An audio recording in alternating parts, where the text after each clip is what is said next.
je voudrais vous inviter à vous abonner à cette page et à recruter d'autres gens qui vont s'abonner. Pour quelle raison? Parce que c'est une chaîne qui est consacrée à la dézombification du peuple noir.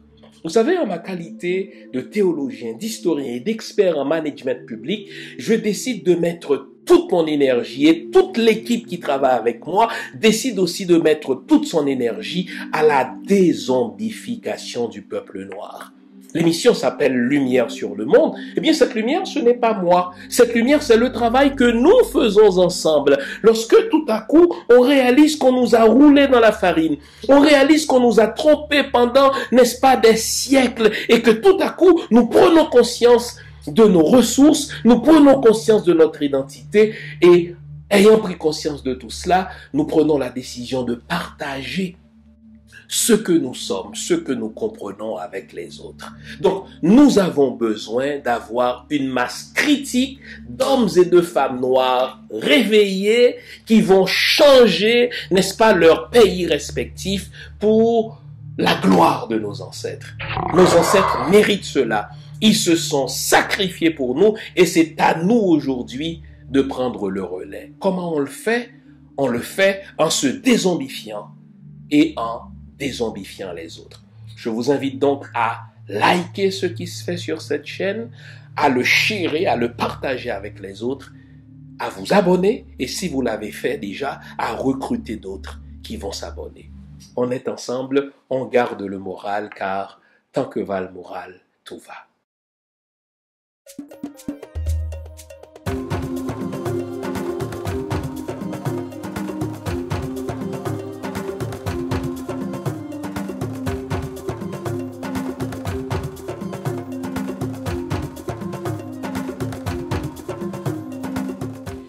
Bonjour mesdames, bonjour messieurs, bonjour le monde, bienvenue à cette autre édition de l'émission Lumière sur le monde. Comment allez-vous? J'espère que vous allez bien. J'espère que votre semaine n'était pas mal non plus dans les circonstances. J'espère aussi que vous allez nous consacrer la prochaine heure à l'analyse de l'actualité sociopolitique haïtienne. Eh bien, cette semaine est marquée par le dépôt par le comité de pilotage de la conférence nationale d'un avant-projet de constitution de la République d'Haïti. Bon, ce dépôt date du mois de mai 2025 et comme par hasard, pour moi qui ai le sens de l'histoire, cela m'a sauté tout de suite aux yeux car la première constitution haïtienne a été promulguée au mois de mai 1805. Donc nous sommes 200 ans plus tard, la constitution du 20 mai 1805, la constitution impériale, publiée par notre premier empereur, le bien-aimé Jean-Jacques Dessalines.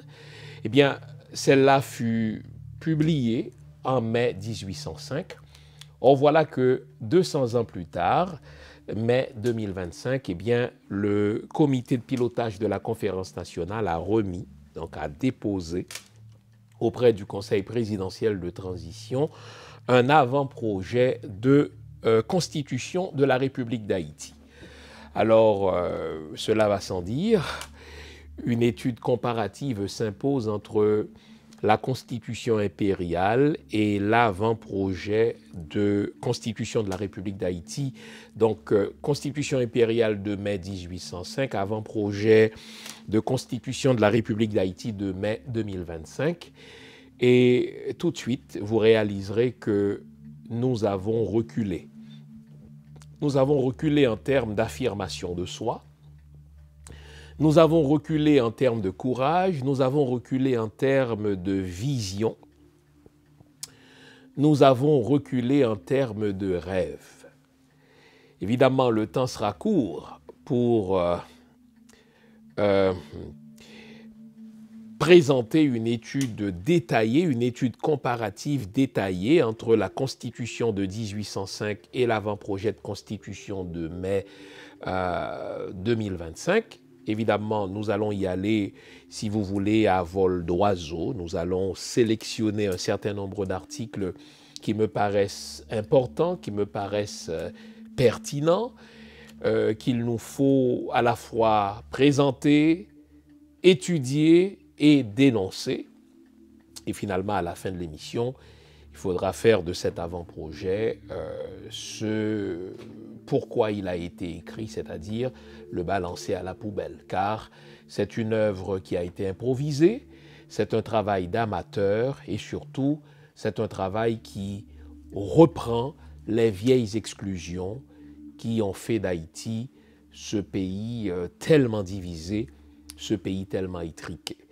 Dans l'espérance que vous resterez avec nous jusqu'à la fin de l'émission, eh bien, je vous veux éveiller. Vous connaissez notre rituel. À ce stade-ci, je vous invite à vous offrir une bonne tasse de thé, une bonne tasse de café, une bonne tasse de chocolat chaud. Bref, tout ce qui est de nature à vous garder éveillé, car aujourd'hui encore, nous allons nous dire les vraies affaires. Restez là, je vous reviens après la pause que voici. C'est promis. À tout à l'heure. Vous nous l'avez demandé, nous avons le plaisir de vous apprendre que désormais, nos émissions, toutes nos émissions, sont disponibles avec des sous-titrages en 3 langues, en français, en anglais et en créole. Nous sommes conscients que l'émission Lumière sur le Monde est devenue une véritable plateforme familiale autour de laquelle des parents et des enfants se réunissent pour s'informer de ce qui se fait en Haïti, en Afrique ou ailleurs dans le monde. Pour vous faciliter la vie, nos émissions sont désormais disponibles avec des sous-titrages en 3 langues, français, créole et anglais. Nous progressons avec vous, nous marchons avec vous, de manière à relever nos communautés et nos peuples. Nouveau, toutes nos émissions sont disponibles avec des sous-titrages en français, en anglais et en créole. Avant la pause, on s'était promis de consacrer toute l'émission à l'analyse, à l'étude comparative, sommaire, somme toute, du premier texte fondateur de la nation haïtienne, en tout cas la première constitution dite impériale, du 20 mai 1805 à cet avant-projet de constitution de la République d'Haïti.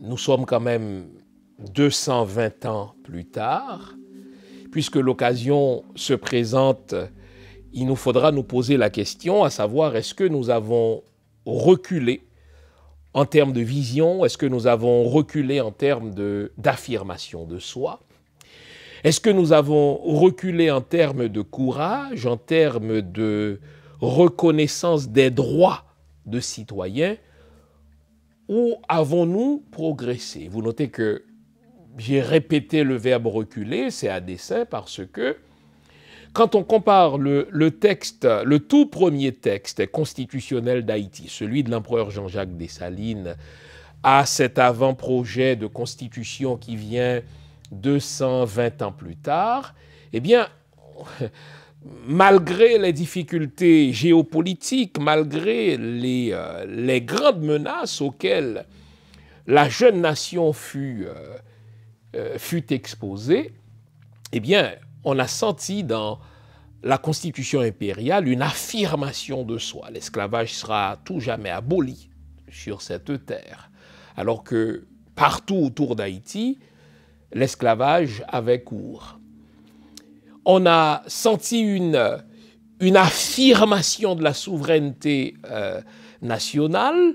Aucun étranger ne mettra le pied sur ce territoire, dit l'article 12 de mémoire de la Constitution impériale à titre de propriétaire, tandis que cet avant-projet semble livrer le pays aux étrangers qui voudront bien acheter des territoires, aux entreprises étrangères, pourvu que ces étrangers résident dans le pays ou fassent de ces territoires qui ne sont même pas limités, pourvu que ces étrangers fassent de ces territoires, si vous voulez, leur résidence ou leur domicile. Bon. À lire cet avant-projet de constitution, il y a lieu de se demander, est-ce que ceux qui y ont travaillé savent ce que c'est qu'une constitution? Nous avons, ma foi, un peu plus que 200 ans d'histoire, et en un peu plus de 200 ans d'histoire, Haïti connaît 23 constitutions. Mon technicien qui est très fort en maths m'a rapidement fait une moyenne. Cela veut dire que presque à chaque 8 ans, eh bien, le peuple haïtien s'est doté d'une nouvelle constitution. Cela traduit une instabilité politique, c'est le cas de le dire. Hein. Le fait par nous de changer de constitution presque à chaque 8 ans, hein, c'est-à-dire si nous avons 23 constitutions en un peu plus de 200 ans d'histoire, la moyenne est d'une constitution à chaque 8 ans. Donc, si nous changeons de constitution à chaque 8 ans, cela traduit une instabilité au niveau de la classe politique haïtienne. Cela traduit aussi une lutte, une constante lutte, une quête en vue d'un design qui soit fait à notre mesure. Car la constitution d'un pays, c'est d'abord un design. La constitution, c'est la projection d'une vue. Une constitution, c'est une vision. C'est la vision de la manière dont le peuple conçoit les pouvoirs. Hein? Traditionnellement, on parle de 3 pouvoirs. Pouvoir exécutif, pouvoir, n'est-ce pas, judiciaire, pouvoir, n'est-ce pas, législatif. Eh bien, une constitution, c'est un texte qui cherche à moduler, c'est un texte qui cherche à établir des rapports entre ces 3 pouvoirs. À en établir la nature, à en établir les limites, mais c'est aussi un texte qui cherche à jeter des passerelles, qui cherche à jeter des ponts entre chacun de ces pouvoirs qui est détenteur de la souveraineté nationale et qui exerce cette souveraineté nationale en fonction des limites, en fonction des frontières que le texte, n'est-ce pas, établit lui-même. Bon. Une constitution, ce n'est pas seulement la vision de l'État, ce n'est pas seulement la vision d'un pays, ce n'est pas seulement la vision d'une nation. Je viens de le dire, une constitution, c'est un texte qui cherche à structurer les divers pouvoirs de l'État, à les coordonner, à établir les limites qui existent entre eux. Mais une constitution, c'est aussi un texte qui établit les limites des pouvoirs de l'État par rapport aux citoyens. Ce qui distingue un État arbitraire d'un État de droit, c'est qu'il y a un texte fondateur qu'on appelle Constitution qui limite, après les avoir structurés, les pouvoirs de l'État par rapport aux citoyens. C'est un texte qui indique les droits des citoyens vis-à-vis de l'État, ses devoirs vis-à-vis de l'État, mais c'est aussi un texte, n'est-ce pas, qui dit, mais voici les limites des pouvoirs de l'État par rapport aux citoyens et qui montre aux citoyens comment faire valoir ses droits vis-à-vis de l'État qui n'est pas arbitraire puisqu'il y a un texte constitutionnel.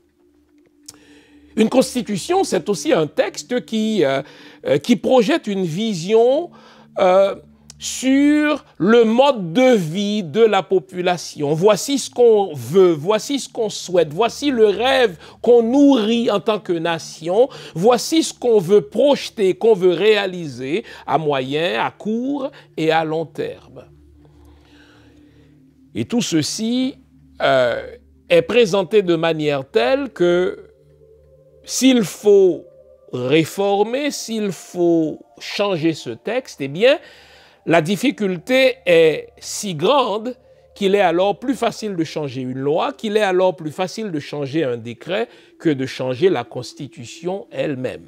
Quand vous suivez un cours de droit constitutionnel, eh bien, l'un des premiers principes que vous apprenez, c'est que une constitution est constitution et se distingue par rapport à une autre loi, justement parce que c'est plus difficile de la changer qu'un autre texte législatif. Non seulement la Constitution se trouve au haut, si vous voulez, de l'échelle normative, la Constitution se trouve, n'est-ce pas, au sommet de la pyramide législative, de la pyramide normative, mais elle est Constitution parce qu'elle est difficilement réformable, parce qu'elle est difficilement modifiable. Or, malheureusement, si nous avons connu 23 constitutions en un peu plus que 200 ans, c'est parce que personne ne respecte la nature même d'une constitution, en ce que il est beaucoup plus facile de changer une loi, beaucoup plus facile de changer un décret que de modifier une constitution. Or, nous voilà revenus au même exercice pour la 24e fois, puisque jusque-là, nous avons connu 23 constitutions. Bon. En sorte que l'exercice est redondant, l'exercice est un petit peu affligeant. On se pose la question, est-ce que le problème c'est un problème de constitution ou bien est-ce que le problème c'est un problème d'homme? Est-ce que le problème est un problème de constitution ou bien est-ce qu'il est un problème d'éducation? Car les spécialistes de la chose nous disent que cette constitution de 87, cette dernière que l'on veut modifier, que l'on veut changer, c'est l'un des plus beaux textes législatifs de l'histoire. En sorte que ce n'est pas tant un problème de texte qu'un problème d'homme. Ce n'est pas tant un problème normatif qu'un problème législatif, qu'un problème de nature humaine. Est-ce que nous sommes disposés à obéir à la loi mère une fois que nous avons adopté cette loi mère? Bon. On n'a pas suffisamment engagé le débat qui consiste à savoir: est-ce qu'il nous faut une autre constitution, une nouvelle constitution, dis-je? Ou bien est-ce qu'il nous faut tout simplement réformer, c'est-à-dire remanier, retoucher, opérer les ajustements nécessaires à ce texte fondateur de 87, à l'adoption duquel le peuple haïtien s'est donné corps et âme? J'étais jeune adolescent, j'étais pas tout à fait encore un adulte, mais je me souviens encore de l'enthousiasme. Je me souviens encore du zèle dont le peuple haïtien a fait montre quand il lui fallait voter ce texte, n'est-ce pas, fondateur de la Constitution de 87. Le peuple haïtien fut de blanc vêtu et sortait pour voter massivement cette Constitution de 87. On voit là que quelques années plus tard, sans même nous assurer de l'avoir véritablement suivi, sans nous assurer de l'avoir vraiment, véritablement adopté, nous voilà contraints de refaire l'exercice avec un avant-projet de constitution, comme si le problème était un problème de constitution. Je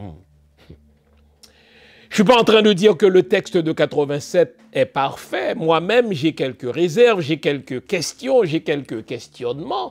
Mais de là à envisager une toute nouvelle constitution, après que nous en avons pondu 23, je me pose la question à savoir, est-ce que nous savons suffisamment ce que c'est qu'une constitution? Est-ce que surtout nous déployons l'effort nécessaire à obéir à la loi après que nous l'avons adoptée?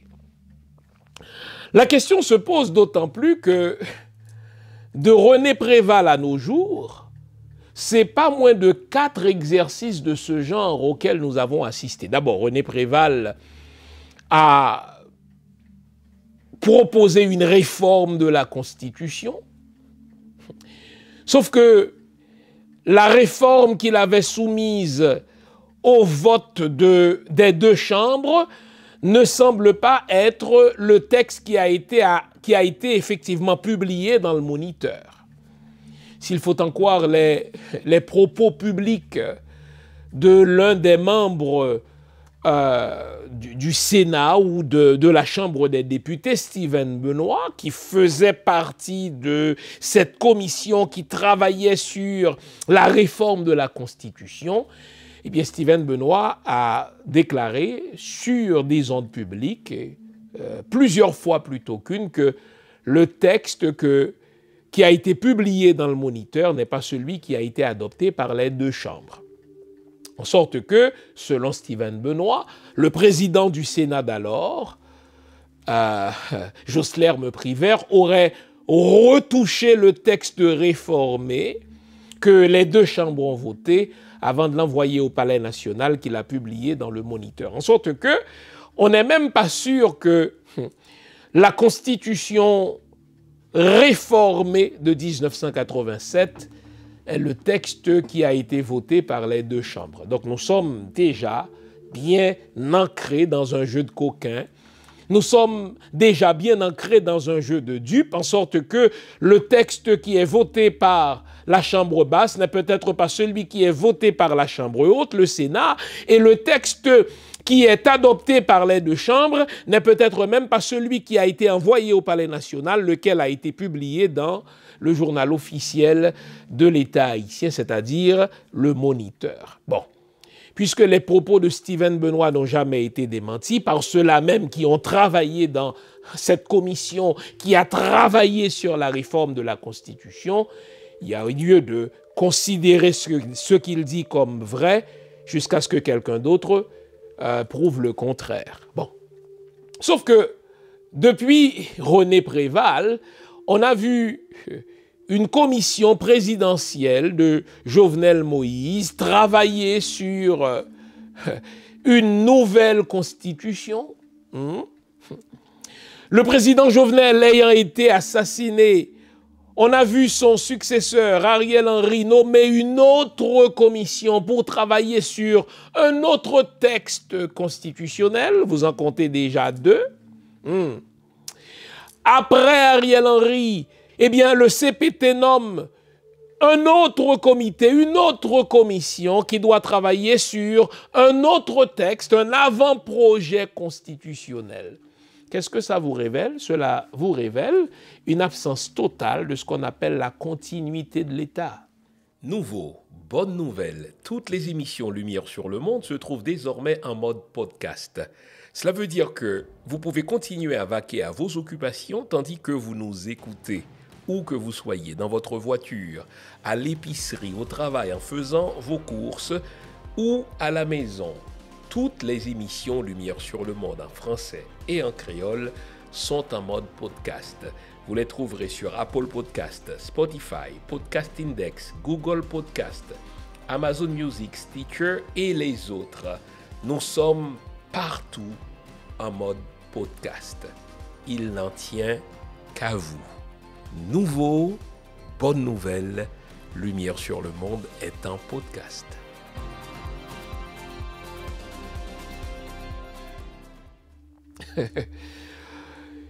En Haïti, malheureusement, et je le dis souvent à cette émission, l'école et l'Église nous ont appris que si ce n'est pas moi qui le dis, ce n'est pas vrai. Si ce n'est pas moi qui l'écris, ce n'est pas bon. Si je ne fais pas partie du comité, mais ce n'est pas un bon comité. Si ce n'est pas moi qui l'écris, mais le texte, il est pourri. Et si ce n'est pas moi qui produis la Constitution, elle est nulle. S'il est vrai que la question se pose à savoir, nous faut-il garder la Constitution telle qu'elle ou nous faut-il la réformer? La question se pose. Mais de là à assister à 3 commissions en l'espace de 5-6 ans, il y a quelque chose de très révélateur sur la classe politique haïtienne. C'est-à-dire, c'est une classe politique de jusqu'au-boutiste, c'est une classe politique de mauvais coucheurs, c'est une classe politique, n'est-ce pas, qui fait dans l'exclusion, en sorte que, s'il est vrai qu'on doit faire à chaque fois le débat de l'adéquation du texte constitutionnel à la réalité haïtienne, on n'a pas besoin de changer de commission, on n'a pas besoin de changer de comité, on n'a pas besoin de changer le texte à chaque fois. On pourrait poursuivre le même travail qui a été lancé, mettons, par René Préval, poursuivre le travail qui a été relancé par Jovenel Moïse, poursuivre celui d'Ariel Henry, sans être obligé de refaire à chaque fois, n'est-ce pas, de refaire à chaque fois le bouton à 4 tours. Et en disant cela, j'allais justement omettre le travail de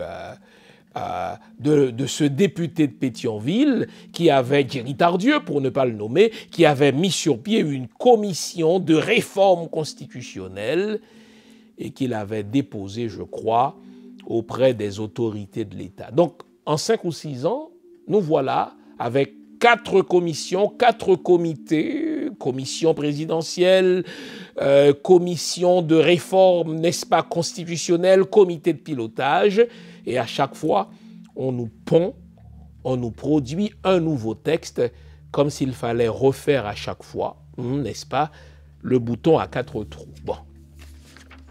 Sauf que, puisque nous avons déjà produit 23 constitutions, un minimum serait que ce comité de pilotage réexamine les 23 constitutions que nous avons déjà produites, les 23 constitutions qui nous ont déjà guidés, pour voir ce qui a marché, ce qui convient dans chacune de ces constitutions-là, un minimum qu'on attendait de ce comité de pilotage serait qu'il reprenne le travail de l'histoire, hein, que ce comité de pilotage, n'est-ce pas, relise, étudie les 23 constitutions qui nous ont guidés jusque-là, que ce comité de pilotage fasse ce que les Allemands appellent justement la Wirkungsgeschichte, le travail de l'histoire, et ne retenir que ce qui nous convient aujourd'hui. Or, j'ai l'impression que même la première constitution haïtienne, notre premier texte fondateur du 23 mai 1805, n'a pas été prise en considération par ce comité de pilotage. Or, la constitution dessalinienne a beaucoup à nous apprendre en termes d'affirmation de soi, a beaucoup à nous apprendre en termes de l'identité haïtienne, a beaucoup à nous apprendre en termes de sauvegarde de la souveraineté nationale. J'en veux pour preuve, n'est-ce pas, l'article 9 de la Constitution impériale. Nul n'est digne d'être haïtien s'il n'est bon père, donc l'importance de la famille, s'il n'est bon fils, encore une fois, l'unité de la cellule originaire, l'unité de la cellule familiale, s'il n'est bon époux, et surtout s'il n'est bon soldat. Déjà à l'article 5, eh bien, le père fondateur de la nation, le bien-aimé empereur Jean-Jacques Dessalines, disait, écoutez, la nation haïtienne repose sur des liens familiaux solides, mais sur ce réflexe de soldat. Et l'une des phrases phares de l'empereur, c'était que au premier coup de canon, la nation est debout. Parce que Haïti a toujours été menacé par les grandes puissances, Haïti a toujours été menacé par des puissances ennemies, Haïti a toujours été menacé par des puissances qui convoitent ses ressources, qui convoitent son territoire, qui convoitent, n'est-ce pas, ses océans. Et notre empereur bien-aimé voulait que chaque Haïtien soit un soldat. Et si ce travail de Wirkungsgeschichte, ce travail de reprise de l'histoire était fait, eh bien, l'un des articles qu'on trouverait dans cet avant-projet de la Constitution de la République d'Haïti serait que, eh bien, le service militaire est obligatoire pour tous. Nous savons que les policiers sont en nombre insuffisant. Et une bonne façon, à mon sens, d'insuffler à notre jeunesse un certain sens patriotique, une bonne façon d'insuffler à notre jeunesse un certain sens du devoir, un certain sens de la chose commune serait de rendre le service militaire obligatoire. Or, on ne trouve rien de tel dans cet avant-projet. En sorte que je me suis posé la question, tout en y répondant d'ailleurs, avons-nous progressé ou avons-nous reculé en termes d'affirmation de soi? Avons-nous reculé en termes d'audace? Avons-nous reculé en termes de courage? Eh bien, poser la question, c'est y répondre. On n'a qu'à lire, n'est-ce pas, cet avant-projet. Bon. Évidemment, il faut faire l'exercice. C'est un exercice régulier, nous poser la question, à savoir, est-ce que le texte fondateur mérite d'être retouché? Est-ce qu'il mérite d'être remanié? On a le droit de se poser la question. Et chacun a le droit d'y apporter la réponse qui lui plaît. Quant à moi, poser la question de la réforme du texte constitutionnel de 87 n'est pas un exercice vain, n'est pas un exercice rhétorique, c'est un nécessaire exercice. Mais de là à refaire tout le travail, sans tenir compte justement du travail de l'histoire, pour répéter les Allemands, je pense qu'il y a là, si vous voulez, une œuvre digne d'une commission qui a lésiné sur l'effort à fournir. Bon, l'une de mes premières déceptions se trouve dans l'article 3 de l'avant-projet de la Constitution. C'est là où l'on parle de l'emblème de la nation haïtienne, c'est-à-dire du drapeau qui répond à la description suivante. 2 bandes d'étoffe d'égale dimension, l'une bleue en haut, l'autre rouge en bas, placées horizontalement. Le drapeau haïtien, selon le vœu du père de la nation, Jean-Jacques Dessalines, le drapeau haïtien est rouge et noir. Et si l'on avait le sens de l'histoire, et l'occasion était belle pour retrouver ce sens de l'histoire, puisque la première constitution haïtienne a été publiée le 20 mai 1805, voilà que le dépôt de cet avant-projet est fait en mai 2025. Un minimum de sens de l'histoire consisterait à retrouver la volonté originaire du père de la nation en ce qui a trait au drapeau. Pour le père de la nation, le drapeau haïtien doit être rouge et noir. Bon, vous me direz que, ah ouais, mais vous savez, le rouge et noir, François Duvalier est revenu avec, on s'en fout de ce que François Duvalier a fait.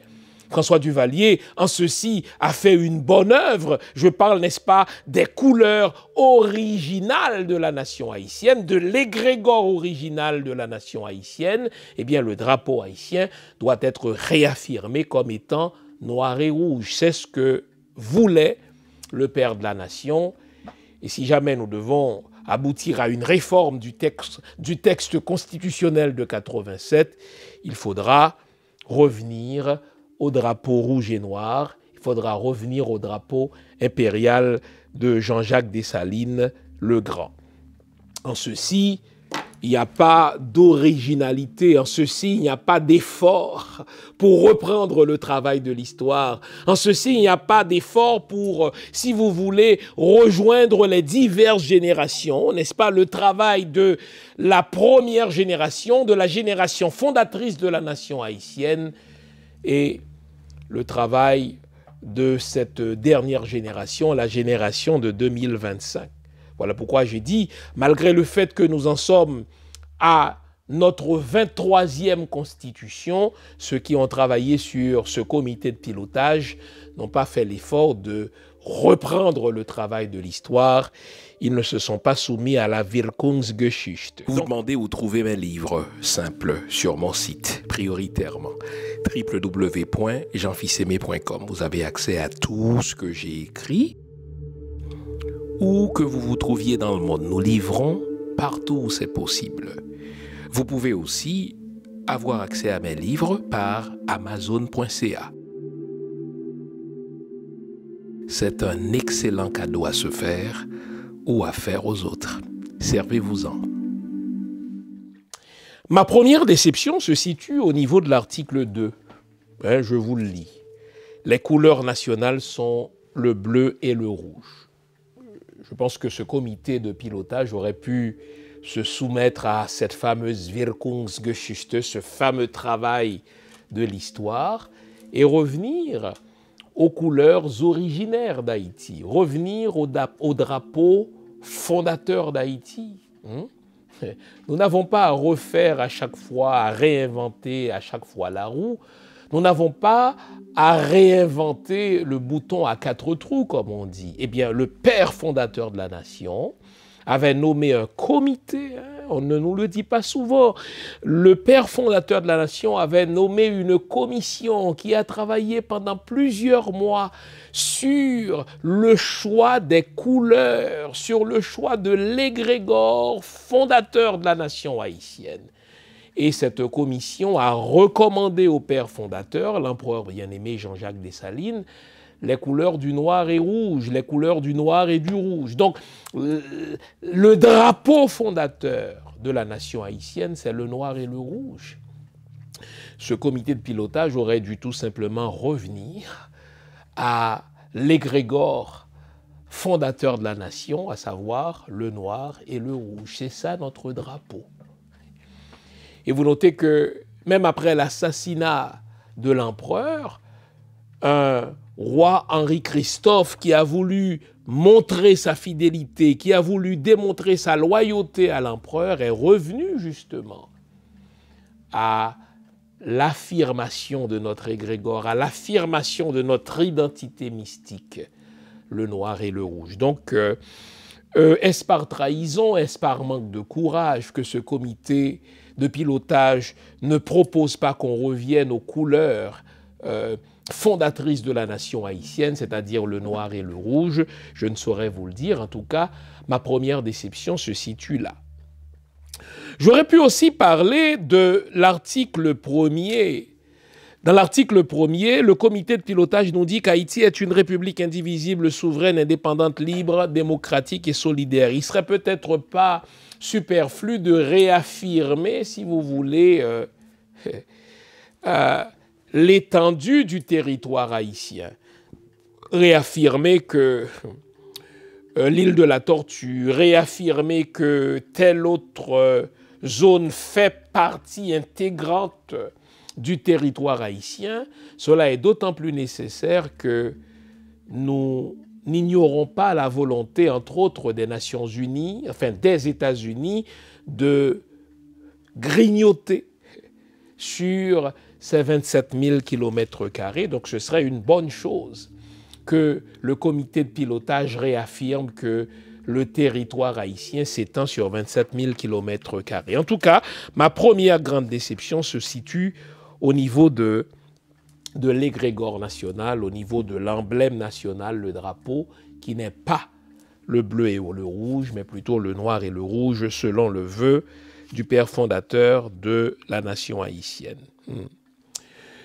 Une autre déception, celle-là aussi grande que la première, c'est l'article 11-2 qui nous dit que l'article 11 possède la nationalité haïtienne d'origine, tout individu né d'un père haïtien ou d'une mère haïtienne qui eux-mêmes sont nés haïtiens et n'avaient jamais renoncé à leur nationalité au moment de la naissance. Mais qu'est-ce que cet article vient chercher là?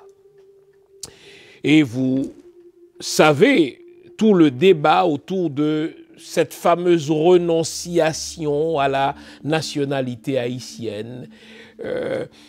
Quand on détient une autre citoyenneté, est-ce que cela veut dire automatiquement qu'on a renoncé à la nationalité haïtienne? Non, s'il faut en croire l'article 11-2, mais le fait que l'article 11 nous dit que possède la nationalité haïtienne d'origine, tout individu né d'un père haïtien ou d'une mère haïtienne qui eux-mêmes sont nés haïtiens et qui n'ont jamais renoncé à leur nationalité au moment de leur naissance, si on remontait à une génération avant, eh bien, si le père ou la mère a dû ou ont dû renoncer à la nationalité haïtienne pour adopter une autre citoyenneté, est-ce que ça veut dire que le descendant, 2 générations plus tard, n'est pas haïtien? Voyez-vous, cela semble nourrir cette tendance de la classe politique haïtienne à l'exclusion. Non. Tout enfant né d'un père ou d'une mère haïtienne est haïtien, point. On n'avait pas besoin de dire d'un père qui n'a jamais renoncé à la nationalité haïtienne. Tout ceci, et je dis, n'est-ce pas, nourrit des divisions, nourrit des exclusions au sein de la communauté haïtienne. Bon. Je vous ai dit qu'on a reculé en termes de courage. Si on pose la question à n'importe quel Haïtien aujourd'hui, qu'il vive à l'intérieur ou à l'extérieur d'Haïti, à savoir quelle devrait être la priorité numéro 1 de l'État haïtien, c'est la question de la sécurité. Eh bien, puisque la sécurité, c'est le grand mal d'aujourd'hui, eh bien, vous connaissez ce vieil adage qui dit « aux grands mots, les grands remèdes ». Puisque c'est notre sécurité ou c'est l'insécurité qui est la problématique numéro 1, et tout le monde sait pourquoi cette question d'insécurité s'impose dans notre agenda, c'est parce qu'il y a des terroristes qui kidnappent, parce qu'il y a des terroristes qui violent, parce qu'il y a des terroristes qui chassent près d'1 million d'Haïtiens, n'est-ce pas, de leur domicile, eh bien, je trouve que c'est un manque de courage évident de la part de ce comité de pilotage que d'affirmer à l'article 18 que la peine de mort est abolie en toute matière. Je pense que dans le contexte où des terroristes kidnappent, des terroristes violent, des terroristes tuent, il faudrait précisément réintroduire la peine de mort pour un certain nombre de délits. Eh bien, les kidnappeurs devraient savoir que le kidnapping est passible de la peine de mort. Eh bien, ceux qui volent l'État, donc la corruption, qui est probablement le deuxième grand mal de l'État haïtien, la corruption et l'impunité, eh bien, les corrompus et les corrupteurs, hein, parce que c'est un jeu qui se joue à deux, cela prend vraiment deux pour danser le tango, eh bien, les corrupteurs et les corrompus devraient savoir que la corruption est passible de la peine de mort. Donc, je pense qu'il y a là un manque de courage, une fois de plus, de la part du comité de pilotage que de ne pas réintroduire, quitte à soumettre la question au vote de la population haïtienne, n'est-ce pas, on parle de référendum, est-ce qu'on ne devrait pas réintroduire la peine de mort pour le kidnapping?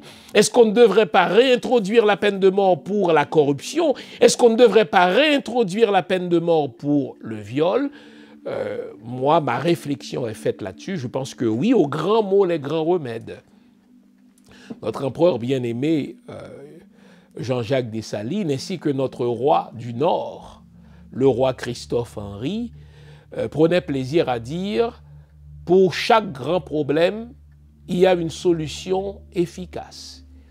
Eh bien, aux grands mots, les grands remèdes, avons-nous appris à l'école, puisque les deux grands mots auquel le peuple haïtien est exposé aujourd'hui, c'est l'insécurité nourrie par des terroristes qui kidnappent, des terroristes qui violent et la corruption, avec son corollaire l'impunité.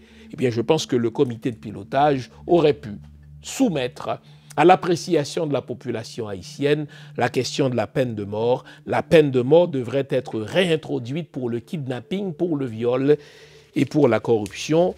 Voilà une autre déception. Encore une fois, je vous avais dit que ce ne serait pas une analyse détaillée, puisque le temps nous manque pour analyser en détail, pour analyser, n'est-ce pas, dans ces diverses nuances, chaque article de cet avant-projet. Mais allons-y, n'est-ce pas, à l'article 35, qui parle de l'éducation et de l'enseignement. La première charge de l'État et des collectivités territoriales est la scolarisation massive, seule capable de permettre le développement du pays. L'État encourage, quelle lâcheté, l'État encourage et facilite l'initiative privée en ce domaine. L'enseignement fondamental est obligatoire, les fournitures classiques et le matériel didactique seront mis gratuitement par l'État à la disposition des élèves au niveau de l'enseignement fondamental. Eh bien, il faut non seulement affirmer la gratuité de l'enseignement fondamental, l'enseignement primaire, l'enseignement secondaire, mais il faut, en plus d'affirmer que c'est obligatoire, il faut armer le citoyen de manière à forcer l'État à respecter cet engagement fondamental, à savoir la gratuité de l'éducation. Vous notez que ce n'est pas une nouveauté ici, hein?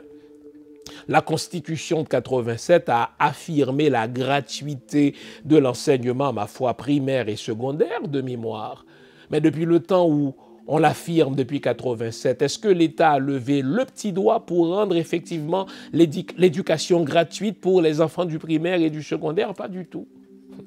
Malgré le fait que l'État prélève une taxe sur chaque dollar qu'on envoie vers Haïti depuis l'étranger, mais aucun ministre de l'Éducation, pas plus qu'Antoine Augustin, le dernier ministre en date, ne rend compte de la manière dont ce fonds national pour l'éducation est prélevé, ni de la manière dont il est utilisé. En tout cas, on voit des étudiants, des élèves du primaire s'asseoir par terre dans le noir dans une école au Cap Haïtien. Autant dire que malgré l'article qui semble faire obligation à l'État haïtien de rendre l'éducation primaire et secondaire gratuite, l'État non seulement ne s'occupe pas de cette mission fondamentale qu'est l'éducation, mais l'État détourne des fonds qui sont prévus à cet effet sans rendre des comptes. Vous l'aurez remarqué, on a changé notre site web. Sur le site web, vous trouverez plusieurs onglets. L'onglet Accueil vous souhaite la bienvenue et tout de suite après, vous tombez sur l'onglet Biographie. alors là, vous avez une idée des études que j'ai faites. Ensuite, vous avez l'onglet boutique. Dans l'onglet boutique, vous trouverez mes livres. Jusqu'à présent, j'en ai écrit 14. Toujours dans la boutique, vous aurez aussi accès au type de formation que j'offre, soit à des individus ou à des entreprises. Vous avez aussi l'onglet événements. À l'onglet événements, on vous dit ce que je fais, où je le fais et quand je le fais. Comme ça, si je présente une conférence quelque part, si je donne une formation quelque part, vous le savez. Mais ça, c'est à venir. À l'onglet articles, vous avez accès à quelques-uns des articles que j'ai fait paraître sur moult sujets.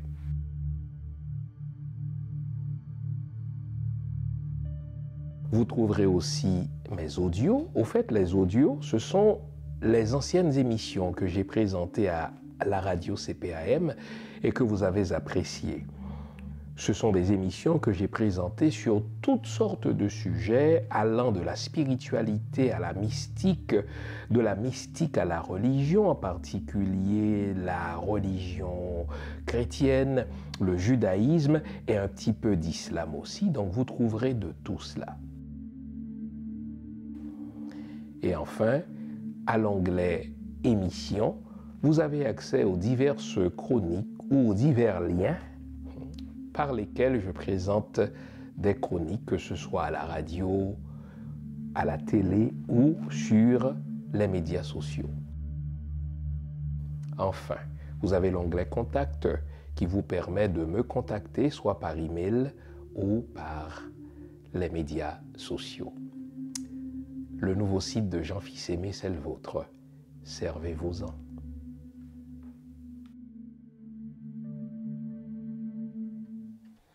Il convient aussi d'avoir la suite dans les idées. Si notre problème numéro 1 est un problème d'insécurité, eh bien, un minimum à faire ou à recommander, en plus de punir ceux qui sont responsables de cette insécurité par la peine de mort, aux grands mots, les grands remèdes, j'insiste et je réaffirme, je suis pour qu'on introduise dans la Constitution haïtienne la peine de mort pour ceux qui sont responsables, n'est-ce pas, du kidnapping, pour ceux qui sont responsables du viol et de la corruption, mais si l'on veut préparer la population civile à faire face aux menaces de l'intérieur et aux menaces de l'extérieur. Nous avons une République dominicaine qui n'est pas du tout courtoise, qui n'est pas du tout amicale, qui est franchement hostile à la population haïtienne. Eh bien, un minimum serait de rendre le service militaire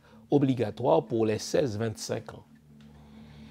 On introduit notre jeunesse au métier des armes dès l'âge de 16 ans, hein. Et ça c'est la vision dessalinienne de la sécurisation du pays, et on y reste jusqu'à l'âge de 25 ans. Donc je pense qu'en ceci, le comité de pilotage n'a pas fait un travail utile, un travail original qui répond aux besoins du moment, à savoir le service militaire. Dans l'un de mes livres, j'ai montré que pas moins de 10 pays dans le monde aujourd'hui, hein, y compris Israël, qui détient probablement l'une des armées les plus respectables dans le monde, eh bien Israël, précisément parce qu'il est entouré de nations inamicales par sa faute, remarquez, hein, n'est-ce pas, rend le service militaire obligatoire, en sorte que au premier coup de canon, au premier missile, à la première roquette, eh bien, le citoyen d'Israël est debout, prêt à défendre, n'est-ce pas, sa nation. Eh bien, nous devrions imiter cela. Au fait, je dis imiter, nous devrions tout simplement revenir à la volonté originaire du fondateur de la nation. Je vous ai lu l'article, n'est-ce pas, 9 de la Constitution impériale. Eh bien, nul n'est digne d'être haïtien s'il n'est bon soldat. Au premier coup de canon, la nation est debout, prêt à défendre le territoire. Article 35-4, une autre déception. Écoutez la mollesse avec laquelle le comité de pilotage nous propose cet article-là. L'enseignement agricole, professionnel et technique est pris en charge par l'État et les collectivités territoriales. Voyons. Il faudrait dire que l'enseignement agricole, professionnel et technique est obligatoire pour tout Haïtien. En fait, on doit apprendre l'agriculture à l'école, on doit apprendre un métier.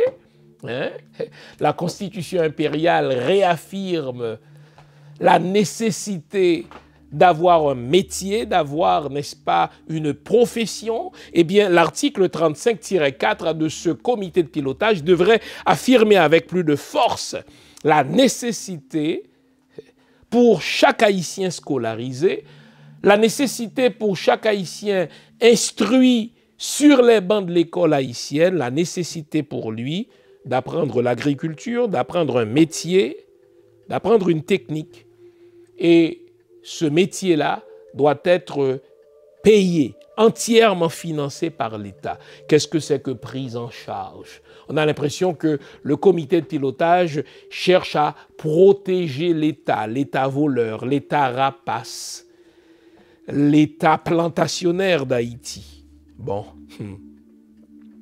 L'accès aux études supérieures est ouvert en pleine égalité à tous. Vraiment. Ceux qui sont les spécialistes du droit constitutionnel ont fait le distinguo entre l'égalité formelle et l'égalité réelle. C'est une chose que de dire que l'accès aux études supérieures est ouvert en pleine égalité à tous. Ça, c'est l'égalité formelle, mais avons-nous l'égalité réelle quand nous savons que l'État concentre tout à Port-au-Prince? Donc, il y a là une lâcheté, il y a là un manque d'audace, il y a là un manque de courage dans ce que ce comité de pilotage nous a proposé. Mais ma plus grande déception, les amis, et c'est pour cela qu'il faut déchirer ce travail, ma plus grande déception se trouve à la section H de cet avant-projet de constitution qui parle de la propriété. Je vous lis l'article 39. La propriété privée est reconnue et garantie. La loi en détermine les modalités d'acquisition, de jouissance ainsi que les limites. Justement, parlons des limites. Parlons des limites. Figurez-vous que, contrairement à ce qu'a voulu la Constitution impériale de 1805, eh bien, ce comité de pilotage n'impose quasiment aucune limite à la propriété immobilière par un étranger. Écoutez, le droit de propriété immobilière, l'article 59, est accordé à l'étranger résidant en Haïti pour les besoins de sa demeure. Est-ce que vous remarquez le flou artistique avec lequel ce comité de pilotage rend possible à un étranger d'acheter quasiment tout Haïti pourvu que cette propriété réponde aux besoins de sa demeure? Qu'est-ce qui empêche par exemple la famille Clinton d'acheter tout Haïti en prétextant que ce territoire-là est nécessaire à sa demeure? Pourtant, si on réfère à l'article de mai 1805, la Constitution impériale, je vous lis l'article 12, aucun blanc, entendons aucun étranger, quelle que soit sa nation, ne mettra le pied sur ce territoire à titre de maître ou de propriétaire et ne pourra à l'avenir y acquérir aucune propriété. Voilà une affirmation de soi.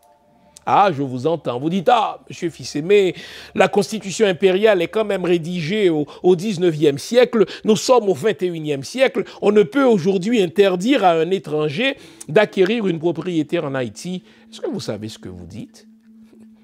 Je vis au Canada depuis bientôt 36 ans. Savez-vous qu'en 2019, 2020, nous étions en tout cas dans le contexte de la pandémie, l'État canadien qui veille sur les intérêts de sa population, s'est aperçu que des Chinois achetaient des propriétés, des Chinois achetaient des terres, des Chinois achetaient des maisons et pire, ces Chinois-là ne résidaient même pas au Canada, ils se contentaient d'acquérir et de repartir vers la Chine. Eh bien, qu'a fait le gouvernement de Justin Trudeau? Nous sommes au 21e siècle.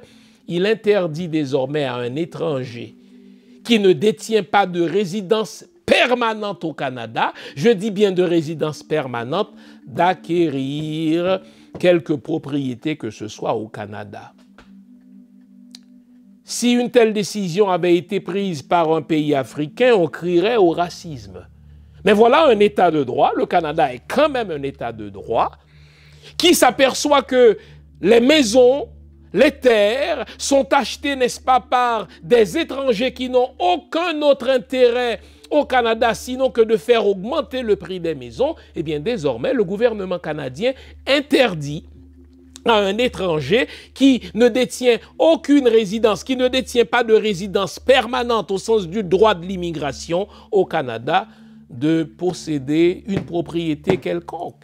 Alors, nous savons à quel point, et cela depuis toujours, les ressources d'Haïti sont convoitées. Il manque beaucoup de courage, il manque de l'audace à ce comité de pilotage qui a tout simplement ouvert le territoire haïtien à l'acquisition de ces terres par des étrangers pourvu que l'étranger réside en Haïti et achète ces terres pour les besoins de sa demeure. Je le disais, Clinton aurait pu acheter les 27 000 km² et prétendre que c'est nécessaire pour en faire sa demeure, pour en faire sa résidence. C'est vraiment une lâcheté, c'est vraiment un acte de traîtrise. Je m'attendais à ce que ce comité de pilotage dise « Il est formellement interdit à un étranger d'être propriétaire en Haïti ». Le bien-aimé empereur l'avait dit en son article 12. « Aucun blanc, quelle que soit sa nation, ne mettra le pied sur ce territoire à titre de maître ou de propriétaire et ne pourra à l'avenir y acquérir aucune propriété. » Mais pire, les amis, je vous parle de mes déceptions. Article 59-1. Cependant, l'étranger résidant en Haïti ne peut être propriétaire de plus d'une maison d'habitation dans un arrondissement. Oui, mais mon Dieu, je n'ai qu'à acheter tout un arrondissement et y construire une seule maison pour respecter la lettre de cet article. Il ne peut en aucun cas se livrer au trafic de location d'immeubles. Oui, il n'a pas besoin de les louer. Il achète tout et puis il construit une maison sur plusieurs milliers d'hectares de terre en disant « Écoutez, c'est nécessaire pour ma résidence. » Toutefois, écoutez la traîtrise, les amis, toutefois, les sociétés étrangères de promotion immobilière bénéficient d'un statut spécial réglé par la loi. Vous vous souvenez que je vous avais dit que l'insécurité à laquelle la population haïtienne fait face n'est qu'un outil. Le véritable mobile de l'insécurité, c'est la gentrification. Vous avez des consortiums de tourisme de luxe qui convoitent, n'est-ce pas, notre Haïti chéri, parce qu'en Haïti, les pauvres habitent au bord de la mer, et dans les pays développés, les pauvres ne peuvent pas se permettre le luxe d'habiter au bord de la mer. Et si vous regardez bien, n'est-ce pas, eh bien, les terroristes qui s'appellent Vivre Ensemble en Haïti, n'est-ce pas, ne terrorisent pas l'État. Les terroristes, n'est-ce pas, ne s'attaquent pas aux symboles de l'État, ils s'attaquent surtout, n'est-ce pas, à la population. Ils font fuir cette population. Et je vous ai dit, bientôt, l'État va dire, écoutez, on va déclarer ces zones qui ont été abandonnées par la population haïtienne, on va les déclarer zones d'utilité publique, on va accorder, n'est-ce pas, quelques miettes aux anciens propriétaires et on va permettre à des étrangers, des sociétés étrangères de promotion immobilière d'y construire des hôtels de luxe, d'y construire des manoirs, créer des emplois pour ces pauvres Haïtiens qui n'en peuvent plus de vivre au chômage. Dites-moi, ne sentez-vous pas là qu'il y a un travail commandé? Tandis que le comité de pilotage vient de nous dire que le droit de propriété immobilière est accordé à l'étranger, eh bien, ce même comité de pilotage réserve une place particulière aux sociétés étrangères de promotion immobilière qui bénéficient d'un statut spécial réglé par la loi. Posez-vous la question.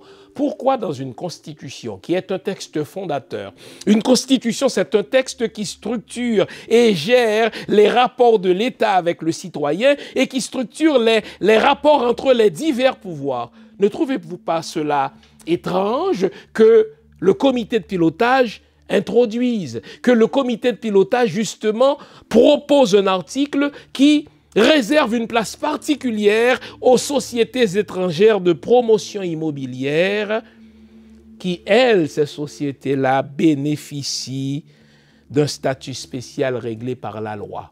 Vous êtes sûrement au courant de cette nouvelle, de ces conglomérats qui font dans le tourisme de luxe et qui, après le tremblement de terre, avait proposé au président René Préval d'acheter le centre-ville de Port-au-Prince pour en faire, si vous voulez, un projet pilote de tourisme de luxe.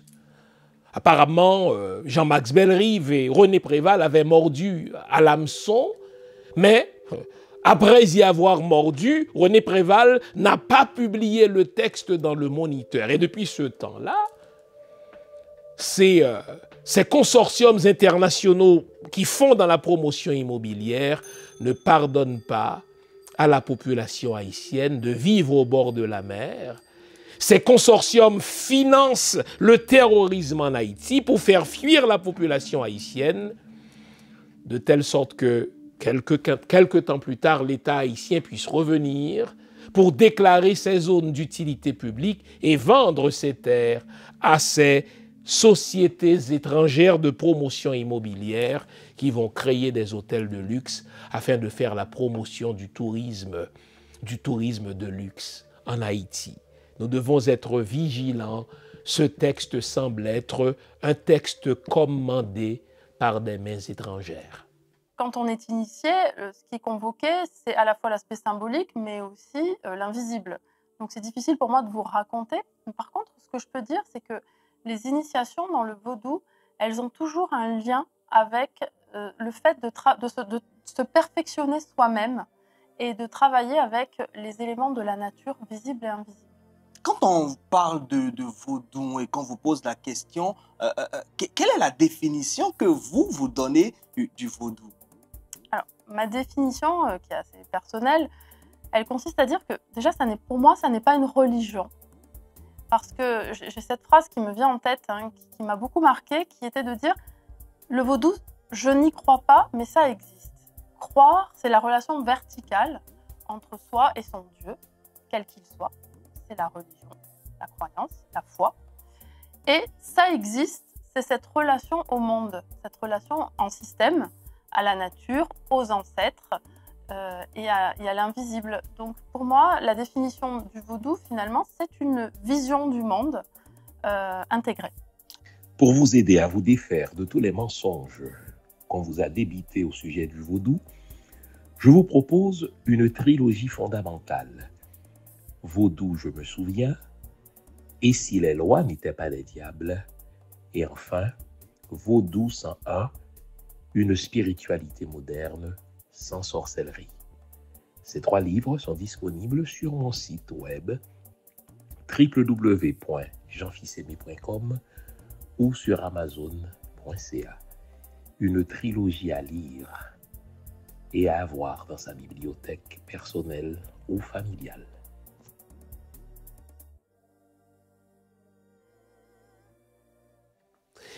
Le temps nous file entre les doigts, donc nous devons faire vite. Sautons à la section D. Alors, vous vous souvenez de ma définition du texte constitutionnel. Je vous ai dit que la Constitution, c'est un texte qui cherche à réguler, à encadrer les divers pouvoirs. Le pouvoir exécutif en ses divers niveaux, en ses divers paliers. Et bien là, justement, le comité de pilotage a voulu designer autrement le pouvoir exécutif. Nous savons que l'un des problèmes du pays en termes de gestion, c'est la concentration des pouvoirs aux mains du président. Tout est concentré entre les mains du président, tout est concentré à Port-au-Prince.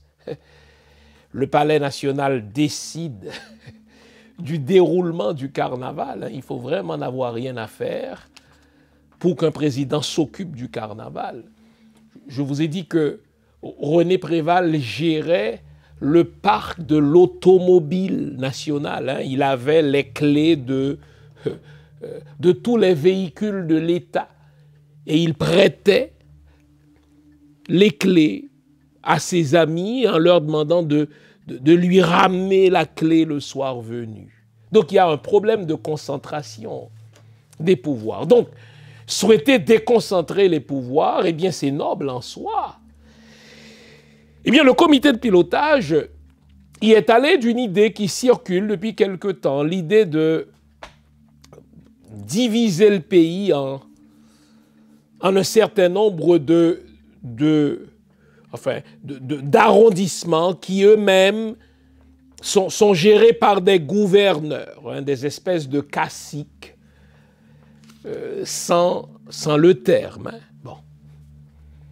Haïti n'était-elle pas gouverné par des caciques? Le pays était divisé en 5 caciques, comme nous le savons. Eh bien, le problème, ce n'est pas tant de confier la gestion exécutive du pays à des gouverneurs, mais le mal est dans les détails.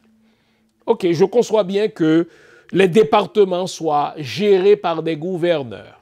Mais écoutez, regardez bien. Pour être gouverneur, alors d'abord, le gouverneur est élu au suffrage universel. Son mandat est d'une durée de 5 ans.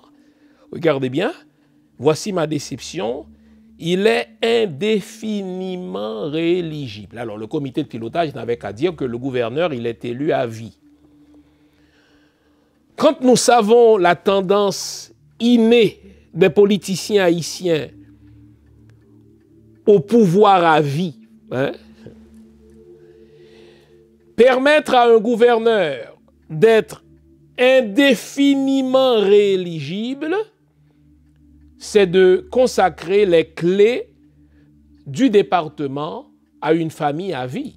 Celui qui est élu une première fois gouverneur pour 5 ans va tout faire pour rester gouverneur à vie et, voyant venir sa mort, il va nommer son fils qui lui-même deviendra gouverneur, en sorte que chaque département deviendra un fief familial. Donc, voyez-vous, c'est un manque de courage. Je veux bien que l'on tente de régler le problème de concentration du pouvoir exécutif entre les mains du président par, si vous voulez, une répartition départementale du pouvoir exécutif, mais de là à dire que le gouverneur est indéfiniment rééligible, eh bien, c'est encourager la corruption, c'est encourager des élections frauduleuses. Mais regardez les conditions désormais pour être gouverneur. Pour être gouverneur, il faut jouir de ses droits civiques et politiques, n'avoir jamais été condamné à une peine afflictive, etc., avoir résidé au moins 2 ans dans le département et s'engager à y résider pendant toute la durée de son mandat. C'est déjà pas mal. Maintenant, allons-y au niveau du pouvoir législatif, car c'est là où le bas blesse. Le pouvoir législatif, c'est le pouvoir que détiennent les députés et les sénateurs. Eh bien, les amis, voici les conditions pour être élu sénateur.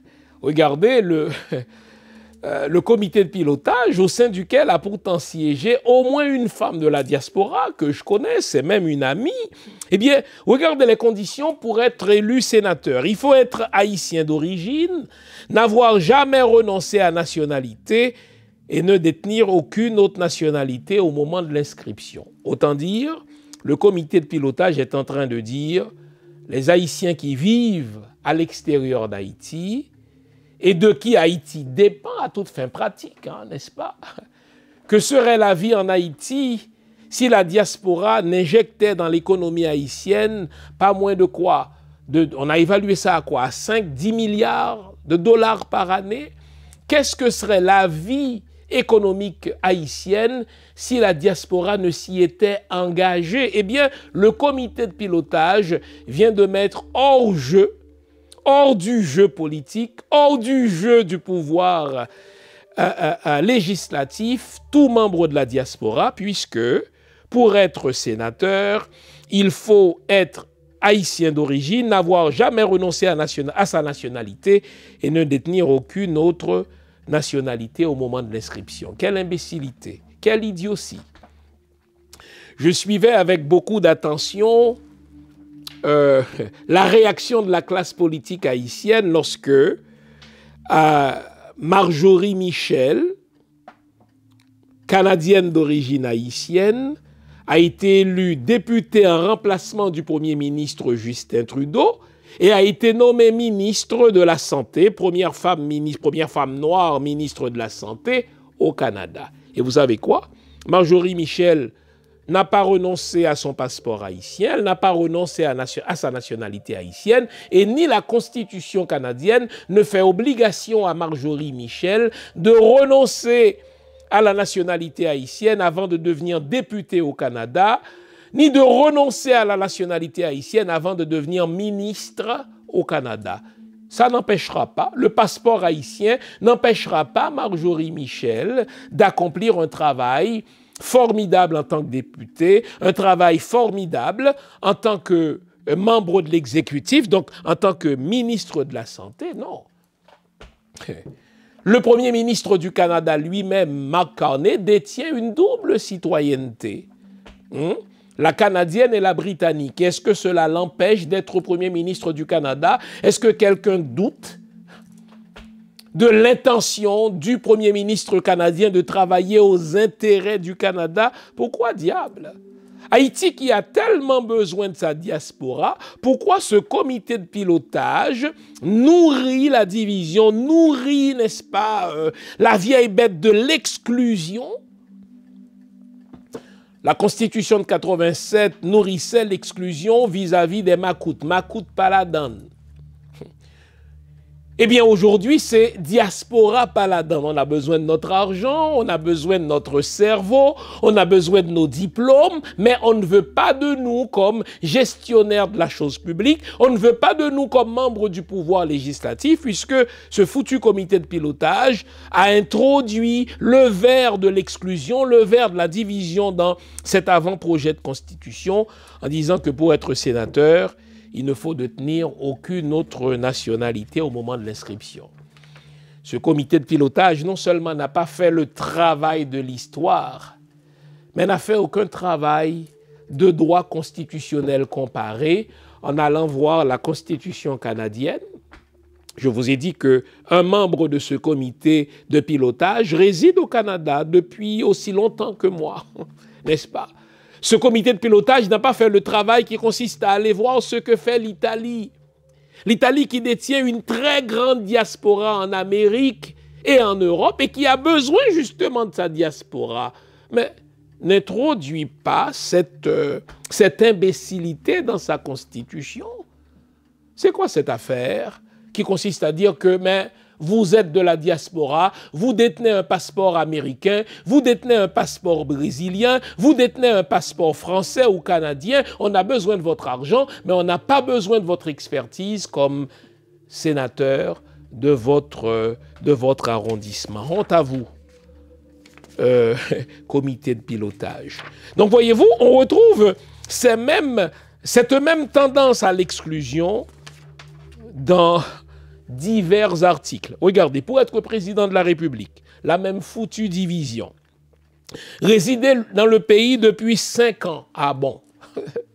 Résider dans le pays depuis 5 années consécutives. Imaginez s'il fallait faire cette interdiction-là, s'il fallait imposer cette condition-là, eh bien, au Canada, Mark Carney, aujourd'hui, qui est Premier ministre en remplacement de Justin Trudeau, ne l'aurait pas été, puisque, écoutez, 2 ou 3 ans avant son élection à titre de Premier ministre du Canada, mais il vivait en Angleterre. Il était même gouverneur de la Banque de Londres. Voyez-vous? Donc, au moment où Haïti a le plus besoin du cerveau, au moment où Haïti a le plus besoin du sang neuf de ses enfants qui sont partout à travers le monde, la classe politique haïtienne maintient la diaspora en dehors des avenues du pouvoir. C'est comme si on vous dit, envoyez votre argent, on en a besoin pour faire de la corruption, envoyez votre argent, on en a besoin pour le voler, cet argent-là, mais vous n'avez pas votre mot à dire dans la gestion de la chose publique, puisque vous détenez une autre citoyenneté, puisque vous ne vivez pas 5 années consécutives au pays. En sorte que, les amis, et je termine là-dessus, pour être ministre, encore une fois, j'ai pris l'exemple tout à l'heure de Marjorie Michel, haïtienne, qui est au Canada peut-être depuis tout au plus une vingtaine d'années, qui est aujourd'hui ministre de la Santé au Canada et qui détient toujours sa nationalité haïtienne.